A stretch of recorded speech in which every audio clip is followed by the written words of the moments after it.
चिंता संतान हंतारो यत्पादाम्बुजरेणवः स्वीयानां तान् निजाचार्यान् प्रणमामि मुहुर्मुहुः। यदनुग्रहतो जन्तु सर्वदुःखातिगो भवेत् तमहं सर्वदा वन्दे श्रीमद्वल्लभनन्दनम्। अज्ञानतिमिरान्धस्य ज्ञानाञ्जनशलाकया चक्षुरुन्मीलितं येन तस्मै श्रीगुरुवे नमः। नमामि हृदये शेषे लीलाक्षीराब्धिशायिनं लक्ष्मीसहस्रलीलाभिः सेव्यमानं कलानिधिं चतुर्भिश्च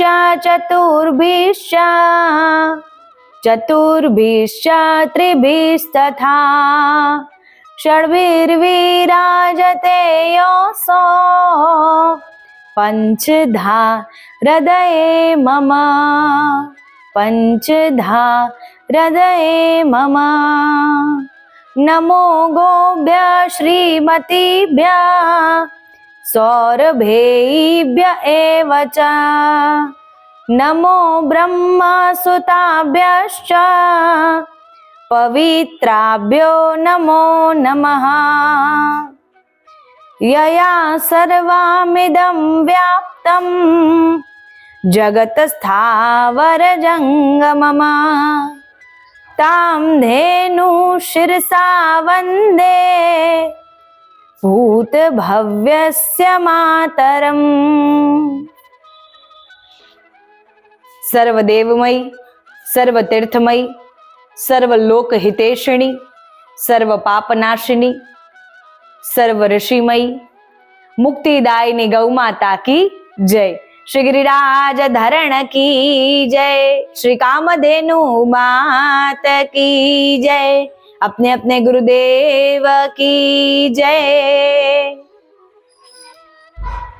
जे गौमाताना श्रीअंगમાં 33 કોટી દેવતાઓ બિરાજમાન થઈને સમસ્ત જગતને આશીર્વાદ આપવાની શક્તિને પામે છે એ 33 કોટી દેવતા તથા શ્રી ગૌમાતાના ચરણોમાં સાષ્ટાંગ દંડવત પ્રણામ કરીએ।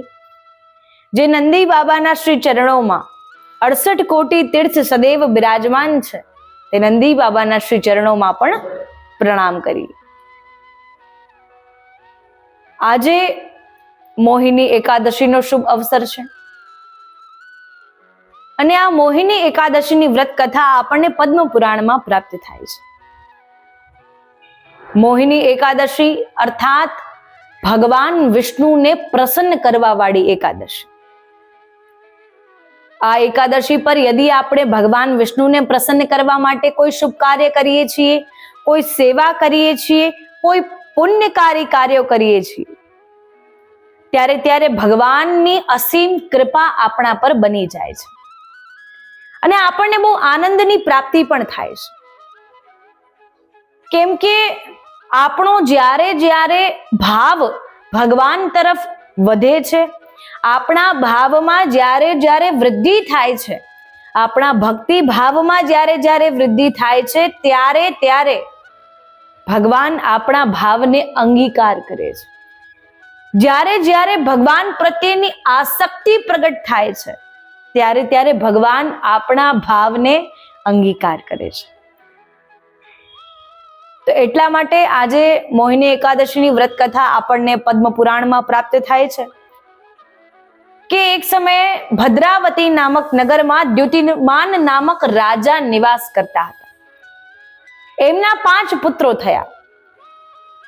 રાજા અતિ દયાવાન, દીન ભાવવાળા, પ્રજાને પ્રસન્ન કરનારા, પ્રજાની પ્રસન્નતામાં જ પોતાની પ્રસન્નતા જોનારા એવા એક નિષ્કપટ ભાવ રાખનારા રાજા થયા। અને એમનો ભાવ અતિ બધાથી જુદો હતો। કે એમનો ભાવ એવો કે મારી પ્રજા સદૈવ પ્રસન્ન રહેવી જોઈએ, કે મારી પ્રજાની પ્રસન્નતામાં જ મારી પ્રસન્નતા છે. તો એટલા માટે સદૈવ એવા કાર્યો કરતા રહેતા હતા જેનાથી એની પ્રજા સુખી રહે, પ્રસન્ન રહે. એ નગરમાં ઘણા વૃક્ષો ઉગાડ્યા હતા, ઘણી હરિયાળીઓ ઉગાડી હતી. આંબાનું ઝાડ, જાંબુનું ઝાડ, કેટલા બધા વૃક્ષો ઉગાડ્યા છે જેનાથી પ્રજાને બહુ સુખ પહોંચે છે, બહુ આનંદની પ્રાપ્તિ થાય છે. પ્રજાના કલ્યાણ માટે અને પ્રજાને માટે વ્યવસ્થાઓ પણ ઘણી બનાવી રાખી છે. ઘણા ચિકિત્સાલયો બનાવી રાખ્યા છે, ધર્મશાળાઓ બનાવી રાખી છે કે જેમના દ્વારા પ્રજાનું કલ્યાણ થઈ શકે. એટલા માટે પ્રજાનું સુખ એમાં મારું સુખ તેવો ભાવ ધરાવનારા એ રાજા.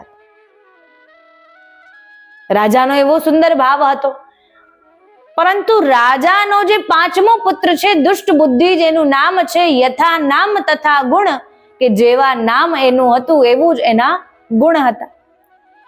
એની બુદ્ધિ પણ એટલી દુષ્ટ બુદ્ધિ, તામસિક વૃત્તિ, કે જેના દ્વારા એ સમસ્ત પ્રજાને સદૈવ મુશ્કેલી પ્રદાન કરનારો, સમસ્ત પ્રજાને સદૈવ પીડા પહોંચાડનારો હતો. સમસ્ત પ્રજા જેનાથી દુખી રહે એનું નામ દુષ્ટ બુદ્ધિ. અને સદૈવ તેના કાર્યો પણ તેના નામ દ્વારા જ જોડાયેલા હતા. દુષ્ટ કાર્યો કરવા, બધાને હેરાન કરવા, બધાને પરેશાન કરવા. તો એવા જ કાર્યોમાં એ પોતાનું મન બહેલાવતો હતો. બહુ આનંદ આવતો, એને બહુ પ્રસન્નતા થતી. બધાની પ્રસન્નતાનો આધાર જુદો જુદો હોય છે. ઘણાને કોઈને હેરાન કરવામાં આનંદ આવે છે, ઘણાને કોઈને મદદ કરવામાં આનંદ આવે છે. પરંતુ અહીંયા દુષ્ટ બુદ્ધિને બધાને પરેશાન કરવામાં બહુ આનંદ આવતો. અને જ્યારે એમના પિતા દ્યુતિમાન રાજાને આ વાતની જાણ થઈ કે દુષ્ટ બુદ્ધિ બધાને ખૂબ પરેશાન કરે, હેરાન કરે છે, મુશ્કેલીઓ પ્રગટ કરે છે બધાના જીવનમાં, બધાને પીડા પહોંચાડે, પ્રજાને દુખી કરે છે, ત્યારે એમને નિર્ણય લીધો કે હવે આ મારા મહેલમાં રહી શકે નહીં. ત્યારે એમને મહેલમાંથી બહાર કાઢી નાખવામાં આવી. હવે નગરમાં કોઈ બીજા સ્થાન પર રહેવા લાગ્યું. હવે કેમ કે નગરમાં રહે છે તો નગરમાં જ્યારે રહે છે બધા પ્રજાને હેરાન કરે છે. પ્રજાના ઘરમાં જઈને ચોરીઓ કરવાનું પ્રારંભ કરી દીધું. બધાના દાગીનાઓ ચોરવા, બધાનું ધન ચોરી કરવું, બધાને મુશ્કેલીઓમાં નાખવા, બધાને હેરાન કરવા. તો એને એ કાર્યો ચાલુ કરી દીધા. હવે કેમ કે એક વાર પકડાણો, બીજી વાર પકડાણો. હવે કેમ કે રાજાનો પુત્ર છે, બધાને ડર પણ લાગે એને સજા આપવામાં, બધાને ડર પણ લાગે એને કંઈ કહેવામાં, એટલે કંઈ કહી પણ શકે નહીં. તો હવે કેમ કે ત્રીજી વાર જ્યારે ચોરી કરતા પકડાણો ત્યારે રાજા સુધી એ વાત પહોંચી કે તેમનો પુત્ર તો નગરમાં રહીને નગરની પ્રજાના ઘરમાં ચોરી કરવા લાગ્યો છે. તો હવે પિતાએ વિચાર કર્યો કે હવે આને ત્યાં કારાગારમાં નાખી દેવો જોઈએ, જેલમાં પૂરી દેવો જોઈએ. તો હવે દુષ્ટ બુદ્ધિને જેલમાં પૂરી દીધો, કારાગારમાં નાખી દીધો. હવે ત્યાં રહીને ઘણા દિવસો સુધી સજા દીધી, ઘણા દિવસો સુધી જલ ના આપ્યું, અન્ન ના આપ્યું, તો પણ એ પોતાની જે તામસિક વૃત્તિ છે, દુષ્ટ બુદ્ધિ છે, તેને ત્યાગી શક્યો નહીં. તેનાથી પણ બધા મંત્રીઓ હેરાન થવા લાગ્યા, જે રાજમહેલમાં રહેતા હતા એ બધા લોકો હેરાન થવા લાગ્યા. બધાને બૂમાબૂમ કરવું, બધાને જે ત્યાં સળિયા હોય ત્યાં તોડી નાખવું, તોડાફોડી કરવી, તો એ બધું શરૂ કરી દીધું. તો હવે રાજાને મનમાં વિચાર આવે કે હવે આને ભગવાન પોતાના સાત્વિક માર્ગ પર લઈને આવશે, અમે કઈ કરી શકીએ નહીં. અને ત્યારે રાજા દ્યુતિમાને દુષ્ટ બુદ્ધિને નગરમાંથી જ બહાર કાઢી મૂક્યો. હવે નગરમાંથી જ્યારે બહાર કાઢી મૂક્યો ત્યારે વનમાં રહેવા લાગ્યો, વન્ય જીવન શૈલી જીવવા લાગ્યો, વન્ય જીવનને, વન્ય પ્રાણીઓને મારીને ખાવા લાગ્યો. હવે કેમ કે બીજું કોઈ સાધન, બીજું કોઈ સ્ત્રોત એની પાસે ત્યારે ત્યાં હતો નહીં, તો વન્ય પ્રાણીઓને મારીને ખાવા લાગ્યો અને તેનું આ જ જીવન બની ગયું. અને હવે અત્યારે નર્કથી પણ બદતર જીવન જીવી રહ્યો છે. હવે કેમ કે જ્યારે મનુષ્યના જીવનમાં અતિ દુઃખ પડે ને ત્યારે મનુષ્યને જ્ઞાત થાય કે મેં જે કર્યું છે એ ખોટું છે. કોઈ જ્યારે માણસ આપણી આસપાસ નથી, કોઈ વ્યક્તિ જ્યારે આપણી આસપાસ નથી જેને આપણું દુઃખ વ્યક્ત કરી શકીએ, ત્યારે સમજાય છે કે મેં જે કર્યું છે એ ખોટું છે. તો યદિ આપની પાસે કોઈ વ્યક્તિઓ સમજાવવા વાળા છે, આપની પાસે કોઈ વ્યક્તિઓ આપની વાત સાંભળવા વાળા છે, તો ભગવાનનો ધન્યવાદ જરૂર કરજો. કેમ કે બધાની પાસે એવા વ્યક્તિઓ હોતા નથી કે જેમને પોતાની વાત સંભળાવી શકે, જેનાથી સલાહ લઈ શકે, જેને સમજી પણ શકે, સમજાવી પણ શકે. એવા વ્યક્તિઓ બધા પાસે હોતા નથી. મનમાં ઘણું કહેવાનું છે, ઘણી એવી વાતો છે, પરંતુ કહેવા માટે કોઈ વ્યક્તિઓ આસપાસ દેખાતા નથી. એવી ભાવના ધરાવતા પણ ઘણા લોકો આ પૃથ્વી પર છે. એટલા માટે યદિ આપની પાસે કોઈ લોકો છે જેને આપણું મન આપણે ઠાલવી શકીએ, ભગવાનને ધન્યવાદ કરજો. કેમ કે આજે દુષ્ટ બુદ્ધિ પાસે કોઈ એવો વ્યક્તિ નથી જેને પોતાનું મન એ ઠાલવી શકે, કોઈને સાચી સલાહ લઈ શકે કે મેં આ કર્યું એ સાચું કર્યું કે ખોટું કર્યું. પિતાને મનમાં ભાવ કે ભગવાન એને સાત્વિક માર્ગ પર લઈને આવશે, પિતાને મનમાં ભાવ કે અત્યારે મારું પહેલું સુખ એ પ્રજાના સુખમાં છે, પુત્રો પણ પછી આવે છે, સૌથી પહેલા મારા માટે પ્રજાનું સુખ આવે છે, પ્રજાની પ્રસન્નતા આવે છે. એટલા માટે પિતાએ પણ કઈ વધારે ધ્યાન ન દીધું. પરંતુ આજે દુષ્ટ બુદ્ધિને સમજાય છે, જ્યારે એની આસપાસ કોઈ લોકો નથી, એને મનમાં વિચાર આવે છે, મારા પિતા મને કેટલું સમજાવતા હતા, મારા ભાઈઓ મને કેટલું સમજાવતા હતા, આવું ન કરવું જોઈએ, આ પાપ છે, આ અપરાધ છે, કોઈને હેરાન ન કરવા જોઈએ, કોઈને પીડા ન પહોંચાડવી જોઈએ, કોઈને દુઃખ લાગે એવું ન કરવું જોઈએ. મને ત્યારે ન સમજાણું, ન જાણે હું કેવી માનસિક સ્થિતિમાં હતો, કેવા આંધળાપણામાં જીવતો હતો, અને આજે મને સમજાય છે કે મેં જે કર્યું એ ખોટું કર્યું.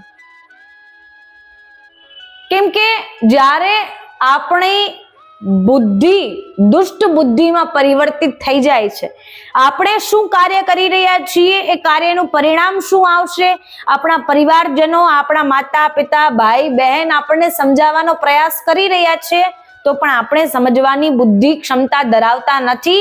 એટલા માટે આજે આપણે આપણા જીવનને બીજાની સાથે સરખાવીને આજે આપણા પરિવારને જ પાછળ મૂકીને આગળ વધી રહ્યા છે.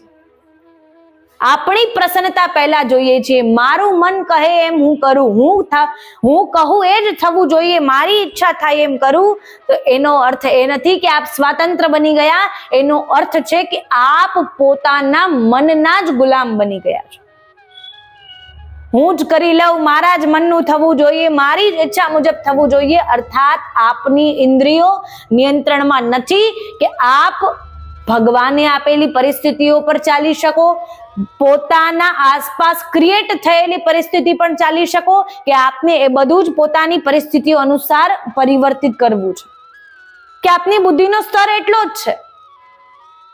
તો એટલા માટે બધું આપણા ઈચ્છા મુજબ થાય જરૂરી નથી, પરંતુ આપણી આસપાસ યદિ એવા લોકો છે જે આપણને સાંભળે છે, સમજે છે, સમજાવે છે, સારી સલાહ આપે છે, સત માર્ગે ચાલવાની સલાહ આપે છે, એવા વ્યક્તિઓને સાચવીને રાખો. કેમ કે એવા વ્યક્તિઓ બધાના જીવનમાં હોતા નથી. બધા કહેવા માંગે છે, બધા ઈચ્છે છે મને કોઈ સમજે, મને કોઈ સમજાવે, મારા જીવનમાં પણ કોઈ એવું હોય જેને મારું હું પૂર્ણ મન ઠાલવી શકું. જરૂરી નથી મનની વાત બધાને થાય, જરૂરી નથી મનની સાચી ખોટી બધી વાત બધાને થાય. લોકો જ્યારે હાથ ફેરવીને પૂછી જાય છે, પરંતુ જ્યારે આપણે રડી લઈએ છીએ અને એ જ પૂછેલું જ્ઞાન, એ જ પૂછેલી વાત ક્યારે આપણા માટે સાંજ સમાચાર રૂપે કાર્ય કરે છે, એનું જાણ આપણને બહુ મોડે સુધી થાય છે. એટલા માટે દુષ્ટ બુદ્ધિને આજે એ બધી વાતની અનુભૂતિ થઈ રહી છે કે મેં જે કર્યું એ ખોટું કર્યું છે. હવે ત્યારે વનમાં આગળ ચાલતા ચાલતા ચાલતા કૌટિલ્ય ઋષિના આશ્રમમાં પહોંચી જાય છે, અને ત્યાં જઈને જુએ છે કે સંત મહારાજના દર્શન એમને થાય છે, ઋષિ મુનિના દર્શન એને થાય છે. અને કેમ કે સંત દર્શન થવા માત્રથી જ તેને બધી વાતની અનુભૂતિ થઈ જાય છે, મેં જે કર્યું એ ખોટું છે, મારે પશ્ચાતાપ કરવો છે, મારે એ પાપનું અપરાધોનું પ્રાયશ્ચિત કરવું છે. મને એવો કોઈ ઉપાય બતાવે સંત મહારાજ, એવો કોઈ પણ ઉકેલ બતાવે કે જેનાથી હું આ પાપનું અપરાધનું પ્રાયશ્ચિત કરી શકું.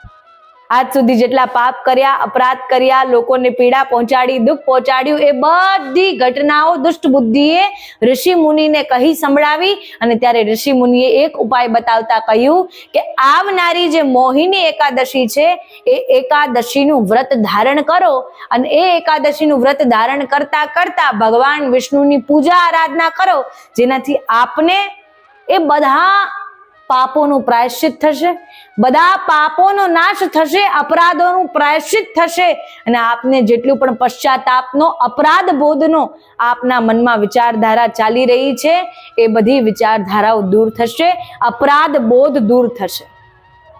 કેમ કે આપનો કોઈ અપરાધ નથી, આપની જે દુષ્ટ બુદ્ધિ હતી એ કરાવી રહી છે, આપની જે તામસિક બુદ્ધિ હતી એ કરાવી રહી છે. એટલા માટે કોઈ પણ પ્રકારથી અનાવશ્યકતાના વિચાર કરવાની આવશ્યકતા નથી. કેમ કે જઈને મોહિની એકાદશીની તૈયારીઓ કરો, ભગવાનની પૂજા આરાધના કરવાની તૈયારીઓ કરો. આ જ રીતે જે દુષ્ટ બુદ્ધિએ મોહિની એકાદશીનું વ્રત ધારણ કર્યું, બધા પાપોનો નાશ થયો, અને તેને ગૌદાન કરવાનું પુણ્ય પણ પ્રાપ્ત થયું. તો આ જ રીતે આપણા મનમાં પણ ક્યારેય વિચાર આવે, દુષ્ટ બુદ્ધિના મનમાં પણ પહેલા એ વિચાર આવ્યો હતો કે નાના વ્રત ધારણ કરવા માત્રથી મારા આટલા વર્ષોના પાપોનું પ્રાયશ્ચિત કઈ પ્રકારે થઈ શકે, એક દિવસના વ્રત ધારણ કરવાથી મારા અપરાધો ક્ષમા કઈ પ્રકારે થઈ શકે.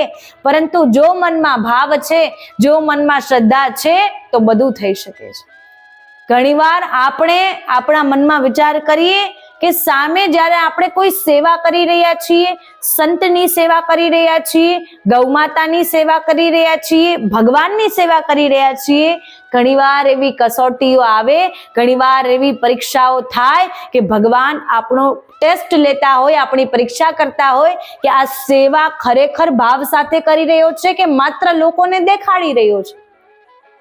તો એવી જ પરીક્ષા એક ભક્તના જીવનમાં થયેલી કે એક ભક્ત જ્યારે પોતાનું સંપૂર્ણ જીવન ગૌમાતાને સમર્પિત કરી ચૂક્યા હતા, અને ખરેખર એવા ભક્તોનું તો આ સમસ્ત સંસાર પૂજા આરાધના કરે છે, એવા ભક્તોનું તો નામ સ્મરણ કરવું જોઈએ. ભક્તનું નામ હતું શ્રી રસિક મુરારીજી, કે જે સદૈવ ગૌમાતાની સેવા કરતા હતા, અને એમના જીવનનો એકમાત્ર ધ્યેય કે ગૌમાતાની સેવા કરવી. અને ગૌમાતાઓનો પણ એટલો સુંદર અને અદ્ભુત ભાવ કે રસિક મુરારીજીની સેવા જોઈને એ નિત્ય પ્રતિદિન આશ્રમમાં સામેથી આવતી હતી. નિશ્ચિત સમયે જ્યારે બપોરના 12 વાગે અને ગૌમાતાઓ આશ્રમમાં દર્શન આપવા માટે આવતી હતી. અને ત્યારે કેમ કે તડકો છે, ઉષ્ણ છે, એટલા માટે રસિક મુરારીજીના મનમાં અતિ વિચલિતતા કે ગૌમાતાઓ જલ્દી ભીતર પધારે, કે ગૌમાતાઓને અત્યારે ઉષ્ણકાલ છે, તડકો લાગી રહ્યો હશે, ગૌમાતાને અત્યારે મુશ્કેલી થતી હશે, ગૌમાતાને અત્યારે પીડા પહોંચતી હશે, ગૌમાતા દુખી થતી હશે, ગૌમાતાને પરિશ્રમ પહોંચતો હશે. એવા ભાવથી, કેમ કે ગૌમાતા પણ સાથે આશ્રમમાં આવે છે, તો ગૌમાતાની રજકણો ઘણી આશ્રમમાં સાથે આવે છે. ઋષિ મુનિઓના જે અન્ય શિષ્યો હતા તેમના મનમાં એવો ભાવ કે અરે આશ્રમ હમણાં જ સવારે બધું મંદિર વસ્ત્ર કર્યું હતું, પોતનું કર્યું હતું, સવારે જ આશ્રમની સાફ સફાઈ થઈ છે, અને અત્યારે ગાયોએ આવીને આશ્રમ બગાડી નાખ્યું છે. શિષ્યોના મનમાં એવો ભાવ, જે સાફ સફાઈ કરતા હોય તેના મનમાં એવો ભાવ હોય કે અરે મારે પાછી સાફ સફાઈ કરવી પડશે, અરે અહીંયા જો બધું ગંદુ થઈ ગયું છે. પરંતુ રસિક મુરારીજીના મનમાં તો એવો ભાવ કે આજે તો સાક્ષાત પ્રભુ અમારા આશ્રમમાં પધાર્યા છે, કેમ કે આ રજકણો એ કોઈ સામાન્ય રજકણો નથી, સાક્ષાત 33 કોટી દેવતાઓ ચાલીને આ રજકણો પર આવ્યા છે, એટલા માટે આ રજકણો મારા માટે બહુ વિશેષ છે. અને ગૌમાતા જે રજ પર ચાલે છે, એ ગૌઓની રજ પ્રસાદી પણ રસિક મુરારીજી સાચવીને રાખતા હતા, બધાને ભેટમાં એ પ્રસાદી આપતા હતા. પરંતુ બધા એ ભાવને ન સમજી શકે. ઘણીવાર આપણે ગૈયાની સેવા કરીએ, આપણા મનમાં એવો મદ આવી જાય, ભાવ આવી જાય, એવો માન વધી જાય કે અરે હું તો ગાયોની સેવા કરું છું, હું તો ગોબર ઉઠાવી લઉં છું, ગૌમૂત્ર પણ સ્પર્શ કરી લઉં છું, હું ગૌમાતાઓની સેવા કરું છું, બહુ અદ્ભુત સેવા કરું છું, મારા જેવી સેવા કોઈ ન કરી શકે, એવું માન ક્યારેય ન લાવવું. કેમ કે ભગવાન ઘણીવાર ગૌ સેવા કરાવતા કરાવતા પણ આપણી પરીક્ષા કરે છે. એ રસિક મુરારીજીનો રોજનો નિયમ હતો કે ગૌમાતાઓ જેવી આશ્રમમાં પધારે એ નિત્ય પ્રતિદિન ભાવ સાથે, શ્રદ્ધા સાથે જલ લાવી અને ગૌમાતાઓનું ચરણોદક પોતે લેતા. ગૌમાતાઓના ચરણ પખારે, ગૌમાતાઓના ચરણને સ્નાન કરાવે અને જ્યારે ગૌમાતાના ચરણ જ્યારે પોતાના શ્રી હસ્ત પર ધરે અને ત્યારે એમના મનમાં એવો અદ્ભુત ભાવ કે સાક્ષાત 33 કોટી દેવતાઓ આજે મારા હસ્ત પર બિરાજમાન થયા છે. એવો ભાવ એક એક ગૌમાતાના ચરણ શ્રી હસ્તમાં લઈ અને તે ચરણને પખારી રહ્યા છે, ચરણને પ્રક્ષાલન કરી રહ્યા છે, જલ સાથે પ્રક્ષાલન કરી અને ત્યારબાદ ચરણોને ખૂબ સુંદર રીતે ચરણ સેવા કરી રહ્યા છે. ચરણ સેવા કરી રહ્યા છે. સામાન્ય ભાષામાં કહીએ તો ગૌમાતાઓના પગ દબાવી રહ્યા છે કે એમનો એવો ભાવ ગૌમાતાઓ ચાલીને આવી છે, એમને પગ દુખતા હશે.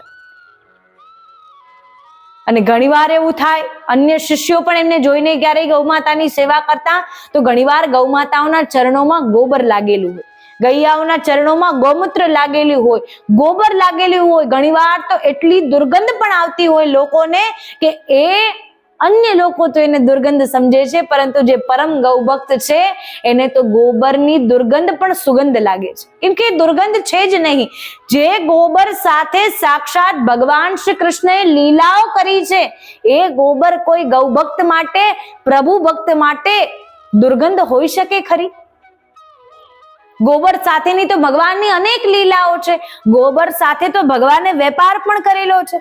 જ્યારે પ્રભુ નાના હોય, 3 વર્ષના હોય, ગોપીઓ માખણ લેવાના બહાને, ગોપીઓ ગોબર લેવાના બહાને અનેક પ્રકારના બહાનાઓ બનાવીને લાલનને જ્યારે જોવા માટે આવે, કૃષ્ણને જ્યારે જોવા માટે આવે, અરે જો તો કેવો હસે છે, અરે જો તો કેવો ચાલે છે, અરે કેવો મલકાઈને બોલે છે, અરે કેવો સુંદર લાગે છે, એને જોવાના બહાને આવતી હતી. ત્યારે સૌથી વિશેષ બહાનું તો ગોબરનું જ લઈને આવતી હતી.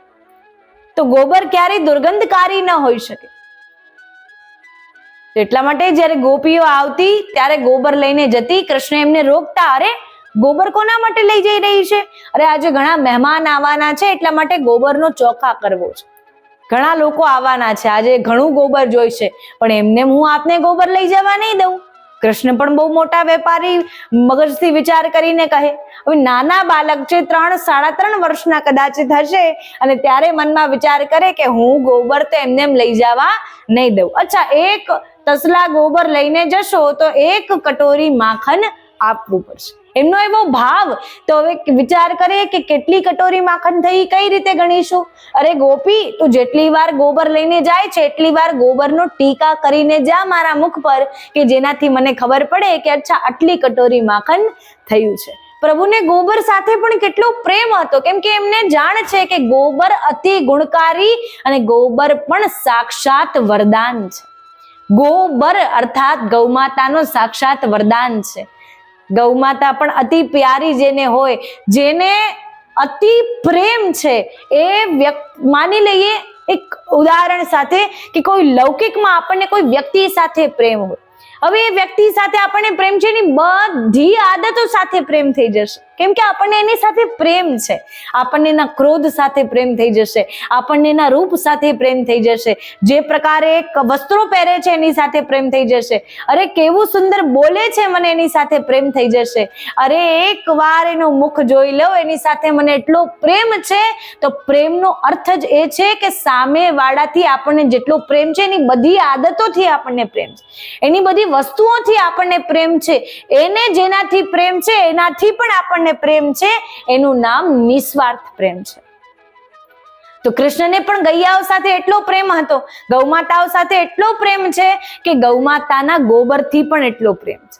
જેટલી વાર ગોપીઓ આવે કૃષ્ણને ગોબરના ટીકાઓ કરીને જાય. હવે યશોદા મૈયાએ જોયું, અરે આ લાલાના મુખ પર શું લાગી ગયું છે, આ તારું મુખ પહોંચી દઉં, કેટલો ગોબર લાગી ગયો છે.